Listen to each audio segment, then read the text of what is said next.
81వ కీర్తన.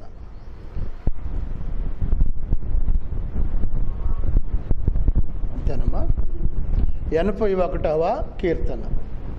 అందరం కలిసి దేవుని వాక్యాన్ని మన నోటితో పలుకుదాం.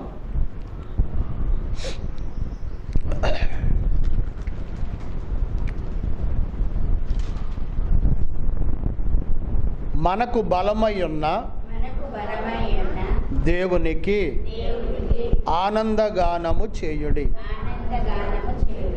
యాకోబు దేవుణ్ణి బట్టి ఉత్సాహధ్వని చేయుడి. కీర్తన ఎత్తుడి, గిలక తప్పెట పట్టుకొనుడి. స్వరమండలమును మనోహరమైన సితారాను వాయించుడి. అమావాస్య నాడు కొమ్ము ఊదుడి. మనము పండుగ ఆచరించు దినమగు పున్నమ నాడు కొమ్ము ఊదుడి. అది ఇశ్రాయేలీయులకు కట్టడా. యాకోబు దేవుడు నిర్ణయించిన చట్టము. ఒకసారి నా వైపు చూడండి అందరు. ఇక్కడ ఉన్న విషయం ఏంటంటే, అమావాస్య రోజు కొమ్ము ఊదుతారు. అమావాస్య రోజు కొమ్ము ఊదుతారు. కొమ్ము ఊదటం అంటే మీకు ఏమన్నా అవగాహన ఉన్నదా? కొమ్ము ఊదటం అంటే హిందువులు వారి యొక్క ఆత్మీయులు లేదా కుటుంబీకులు ఎవరైనా కోల్పోయినప్పుడు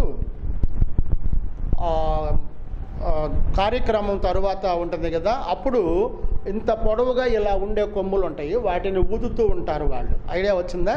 కొంచెం మనకు తెలిసిన వాళ్ళకి కొద్దిగా, చిన్నపిల్లలకంటే తెలియదు కానీ అది కొమ్ము ఊదటం అంటే అది. అలాంటి కొమ్ము, వందనాలండి, అలాంటి కొమ్ము అమావాస్య నాడు ఊదుతారు, ఊదాలి. పండుగ ఆచరించు దినమందు పున్నము నాడు అది మనము ఊదాలి. పున్నము నాడు దాన్ని ఊదాలి. అంటే పున్నమి అంటే ఏంటది? పున్నమి నాడు అంటే పౌర్ణమి రోజు, అంటే నిండు చంద్రుడున్న రోజు కొమ్ము ఊదాలి. అమావాస్య రోజు కూడా ఊదాలి. 2 రోజులు, అమావాస్య రోజు, పౌర్ణమి రోజు.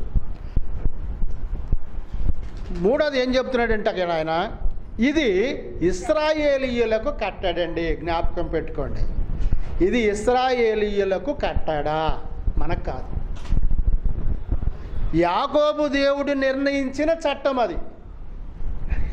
ఇక్కడ చాలా కన్ఫ్యూజ్ అవుతారు మన ప్రియులంతా కూడా.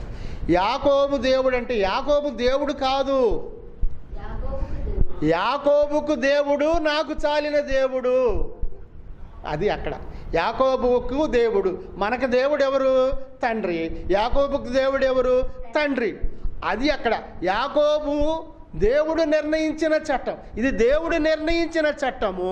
ఇశ్రాయేలీయులకు కొమ్ము ఊదటము, అమావాస్య రోజు కొమ్ము ఊదటము, పౌర్ణమి రోజు కొమ్ము ఊదటము. ఇది పండుగ ఆచరిస్తారు. ఓకే,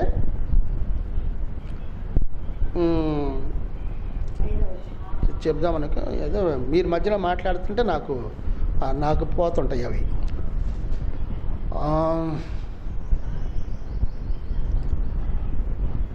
ఓకే, ఇప్పుడు వచ్చింది, గుర్తు వచ్చింది. అది ఏంటంటే క్రమంలో నాకు పోతే రాదు అది, మళ్ళీ అది నా ఇష్టం కాదుగా. ఇప్పుడు చిన్న విషయాన్ని మీ మధ్య నేను చెప్తాను. అది సంపూర్ణ అర్ధరాత్రి ప్రార్థనా కూటము. సంపూర్ణ అర్ధరాత్రి కూటము. అది అమావాస్య రోజు జరిపేవాళ్ళు ఉన్నారు, పౌర్ణమి రోజు జరిపేవాళ్ళు ఉన్నారు. ఇప్పుడు జరుపుతున్నారు పాస్టర్ గారు చాలామంది. ఆయా సంఘాల్లో జరుగుతుంటాయి ఇవి. సంపూర్ణ రాత్రి ప్రార్థన, అమావాస్య దినం రోజున ప్రార్థన జరుగుతాయి. ఇది ఈ కట్టడ ఎవరికి ఇవ్వబడిందంట? ఈ కట్టడ ఎవరికి ఇవ్వబడిందని చెప్పింది? ఇశ్రాయేలీలకు. 81వ కీర్తనలోనమ్మ ఇశ్రాయేలీలకు ఇవ్వబడిందని చెప్పింది కదా ఈ కీర్తనలో. ఇశ్రాయేలుకి ఇవ్వబడిన కీర్తనలో ఆ కట్టడ దేవుడు వాళ్ళకి నిర్ణయిస్తే ఇప్పుడు మనం ఏం చేస్తున్నాము సంఘాల్లో? సంపూర్ణ రాత్రి, అమావాస్య రోజు రాత్రి ప్రార్థన, పౌర్ణమి రోజు ప్రార్థన. దేవుడు నిర్ణయించిన చట్టము ఇది ఇశ్రాయేలీయులకు కట్టడ, ఇది ఇశ్రాయేలీయులకు ఇవ్వబడిన చట్టము, ఆజ్ఞ. మరి ఇశ్రాయేలీయులకు ఇవ్వబడిన ఆజ్ఞ మనం చేయొచ్చండి? చేయొచ్చా? ఇప్పుడు మనం ఆజ్ఞ అతిక్రమించామా? ఆజ్ఞలో ఉన్నామా? ఇప్పుడు మనం అది వాళ్ళకి ఇవ్వబడింది, మనకి ఇవ్వబడలేదు. ఎవరికో ఇచ్చిన చట్టాన్ని నువ్వు చేస్తానంటే, నువ్వు దాన్ని అమలు చేసుకుంటానంటే, నువ్వు ఆ చట్టానికి లోబడతానంటే అది దేవుడు అంగీకరించడు కదా. వీటన్నిటికీ మేము సానుకూలత చేయలేకపోతున్నాం. మనస్సాక్షి మాకు ఒప్పుకోవట్లేదు, ఎందుకంటే వాక్య ప్రకారం ఉండాల్సి వస్తుంది. మరి ఏం చేద్దాము? పెట్టకూడదని ఏడుందని అంటాడు ఒక ఆయన. ఏమంటే పెట్టకూడదని చెబుతారా? నీకు జ్వరం వచ్చింది అబ్బాయి, రోజు తినే ఆహారం తినకుండా ఉంటే జ్వరం తగ్గిద్ది అంటాం, కానీ ఆహారం తినకూడదని ఏ పుస్తకంలో రాసిందని అంటారా? ఏమండి? అంటే కొన్ని మనము ఆ జ్ఞానాన్ని బట్టి మనం వాటిని అనుసరించాలి, అంతేకాని ప్రతిదీ పిన్ టు పిన్ చెప్పడు అక్కడ. ఇది ఇశ్రాయేలీయులకు చట్టం అన్నాడు, నువ్వు నేను మనం ఇశ్రాయేలీయులం కాదు, అన్ని జనులు మనం ఒకప్పుడు. ఇప్పుడు క్రైస్తవులు ఏమో యేసు ప్రభు వారి ద్వారా. మరి ఇప్పుడు ఈ చట్టం మనకు వర్తించిద్దా? ఇది ఎందుకు? పోయిన సంవత్సరంలో ఉన్నటువంటి రేషన్ కార్డులు మరి ఈ సంవత్సరం కానీ ఈ సంవత్సరం చివరిలో కానీ చెల్తాయా? కొత్తగా మారుస్తున్నారు ఇప్పుడు. నేను అదే చేసుకొస్తాను, నాకు ఇస్తావు ఇవ్వంటే కుదరదమ్మా, ఇవ్వటం వీలు పడదు, ఇది మాకు తీసుకోవటం లేదని అంటారా వాళ్ళు? లేదా అంటే మరి ఇప్పుడు ఇది చేయొచ్చా? అమావాస్య రోజు రాత్రి ప్రార్థన కూడిక, అర్ధరాత్రి సంపూర్ణ రాత్రి ప్రార్థన చేయొచ్చా? అది వాళ్ళకి ఇవ్వబడింది, మనకు కాదు. వాళ్ళకి ఇవ్వబడిని మనం చేస్తాం, మనకి ఇవ్వబడిని వదిలేస్తాం. ఇది జరుగుతున్నది. భక్తి విశ్వాసాలు మంచిది, వదిలేద్దాం. తర్వాత 5వ వచనం, ఆయన ఐగుప్తు దేశ సంచారము చేసినప్పుడు యోసేపు సంతతికి సాక్ష్యముగా దాన్ని నియమించను. ఎవరికంటే ఇది సాక్ష్యం అంటే ఇది ఒక గుర్తుగా చెప్పారు. ఎవరికి ఇది? ఐగుప్తు దేశ సంచారము చేసినప్పుడు యోసేపు సంతతికి సాక్ష్యముగా దానిని నియమించను. అక్కడ నేనెరుగని భాష వింటిని. అక్కడ నేనెరుగని భాష వింటిని. 6వ వచనం, వారి భుజము నుండి నేను బరువును దింపగా వారి చేతులు మోతగంపల నెత్తకుండా విడుదల పొందాను. అందరూ చెప్పటల్లా. ఆపత్కాలమునందు నీవు మొర్రపెట్టగా నేను నిన్ను విడిపించి తిని, ఉరుము దాగుచోటులో నుండి నీకు ఉత్తరం ఇచ్చి తిని. ఉరుము ఎక్కడి నుంచి వచ్చిద్దండి? ఉరుము ఎక్కడి నుంచి వచ్చిద్ది? ఉరుములు ఎక్కడి నుంచి వస్తాయి అంటే మేఘాలంటే ఆకాశంలో కూడా. ఆయన దాగుచోటు ఎక్కడ? ఆయన దాగుచోటు ఎక్కడ? ఇప్పుడు ఏమన్నాడు? ఉరుము దాగుచోటు నుండి నీకు ఉత్తరం ఇస్తున్నాను అంటే నీకు ఆజ్ఞ ఇస్తున్నాను అంటే ఎక్కడుండి ఇస్తున్నాడు ఈయన? వాక్యం చదువుతున్నప్పుడు మనకు అర్థం కావాలి. అది దేవుడు మనల్ని కోరుకుంటుంది. మెరీబా జలముల యొద్ద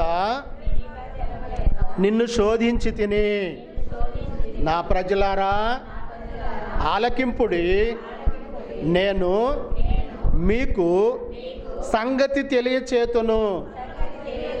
అయ్యో ఇశ్రాయేలు, నీవు నా మాట వినిన ఎడల ఎంత మేలు. దేవుడు అంటున్నాడు ఇశ్రాయేలు ప్రజలను, ఇశ్రాయేలు ప్రజలారా నా మాట వింటే ఎంత మేలు. మరి మనం కూడా దేవుని మాట వింటే మనకు కూడా మేలా కాదా?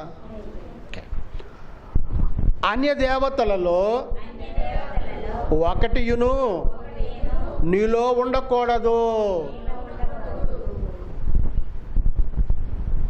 ఐగుప్తీయుల దేశములో నుండి అన్య దేవతలలో ఒకదానికి నీవు పూజ చేయకూడదు. ఐగుప్తీయుల దేశములో నుండి నిన్ను రప్పించిన నీ దేవుడైన యెహోవాను నేనే. ఇశ్రాయేలును ఐగుప్తు దేశంలో నుండి రప్పించిన దేవుడు యెహోవా దేవుడు. కాబట్టి మీరు అన్య దేవతలను పూజించకూడదు. తరువాత వచ్చిన అయినను నీ నోరు బాగుగా తెరువుము, నేను దాన్ని నింపెదను. నోరు తెరవటం అంటే ఏందండి? నోరు తెరవటం అంటే ఏంది అంటావా? నోరు తెరవటం అంటే ఏంటిది ఇక్కడ అర్థం?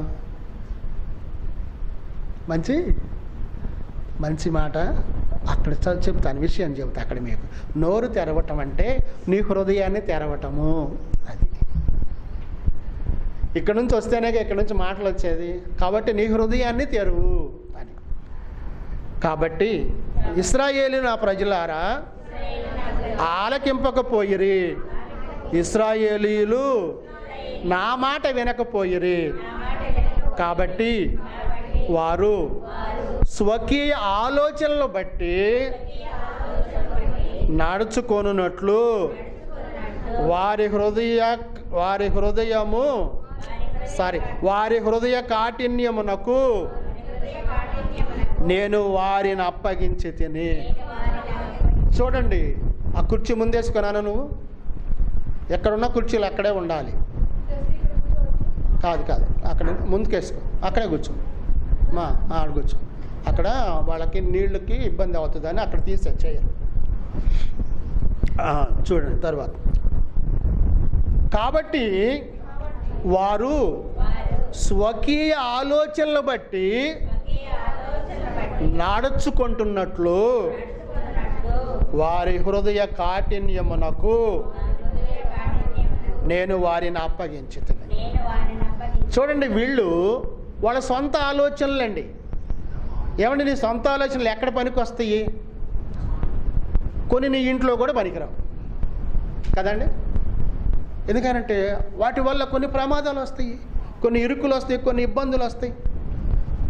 అప్పుడు మనం ఏం చేయాలి? సొంత ఆలోచనల కన్నా మనం ఏదైనా చేయబోతున్నప్పుడు మనం ఎవరిని అడగాలి? వెళ్ళి పక్కింటి వాళ్ళని అడగాల? పెద్దవాళ్ళని అడగాల? ఎవరిని అడగాలి? ఎవరిని అడగాలి చెప్పరా? దేవుణ్ణి అడగాలి. ప్రార్థన చేసుకున్నాడు, పరీక్షకి వెళ్తున్నాడు పిల్లాడు. నేను బాగా రాయాలని ఎవరిని అడిగితే బాగానే రాస్తావు పోయి అంటాడు.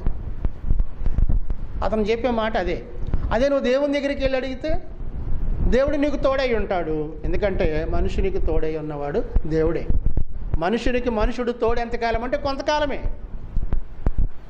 కొంతకాలమే, అంతలోనే ఆవిరైపోతుంటారు. కాబట్టి ఇక్కడ చూడండి, వారి యొక్క స్వకీయ ఆలోచనలు బట్టి నడుచుకుంటున్నారు.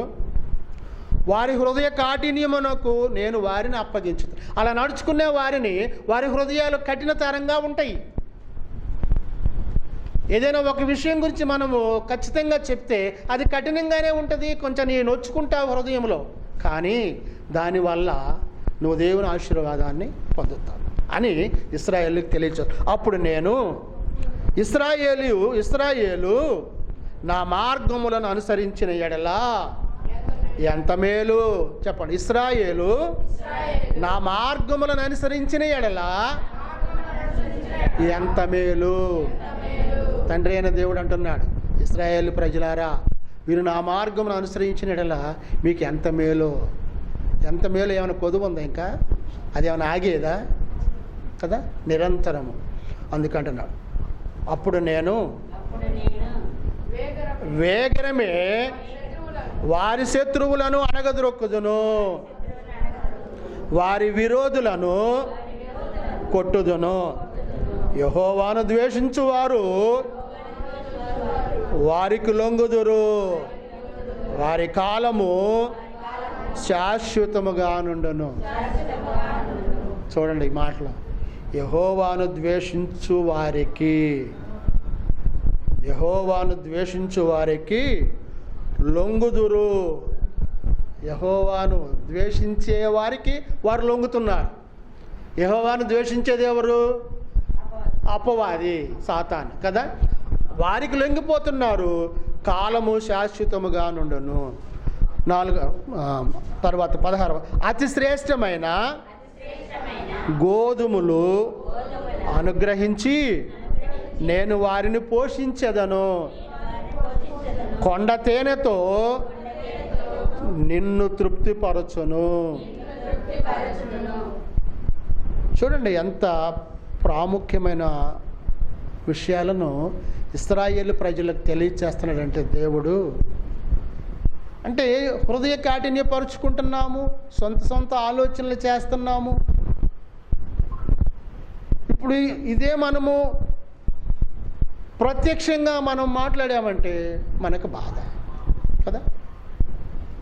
సొంత ఆలోచన అనేటువంటిది బైబిల్లో మాటేనా? నీ సొంత ఆలోచన కుదరదు ఇక్కడ. ఎవరి దగ్గర? దేవుని దగ్గర, దేవుని పనిలో, దేవుని విషయంలో, ఆయన సంఘములో. ఇవన్నీ ఇంకా మనం అనుకోవాలి దీన్ని బట్టి. కాబట్టి వాక్యాన్ని చదవండి. చదువుతూ ఉంటే మనకు అర్థమైద్ది. మనం దేనికి లోబడలేకపోతున్నామో, దేనికి మనము దూరం అవుతున్నామో, దేన్ని మనం తెలుసుకోలేకపోతున్నామో మనకు అర్థం కావాలి. ఇప్పుడు ఆదివారం వస్తే ఒక అర్ధగంట లేదా గంట సేపు ఏదో వాక్యం చెప్తున్నాము, మీరు వింటున్నారు, వెళ్ళిపోతున్నారు.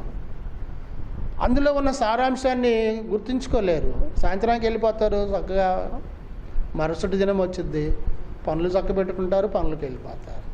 దేవుని ఎక్కడ మనము వాక్యాన్ని ధ్యానిస్తున్నా? లేదుగా. మరి ఎలా తెలుస్తుంది మనకి?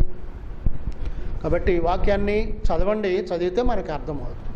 ఎవరికి ఏమి ఇచ్చాడు, మనకేమి ఇచ్చానని వాగ్దానం చేశాడు, మనకి ఏమి ఇచ్చాడు క్రొత్త నిబంధనలు, ఇవి తెలియాలి మనకి. ఇవి తెలియకుండా నువ్వెంతకాలము నువ్వు విశ్వాస జీవిగా కొనసాగుతున్నా దేవుని జ్ఞానం మనకు తెలియదు. అప్పుడు అది గమనించండి. మంచిది, చాలా సంతోషం. చిన్న ప్రార్థన చేసుకొని తదుపరి వాక్యాన్ని కట్ చేసుకుందాం. అది కట్ చేయ లైవ్ కట్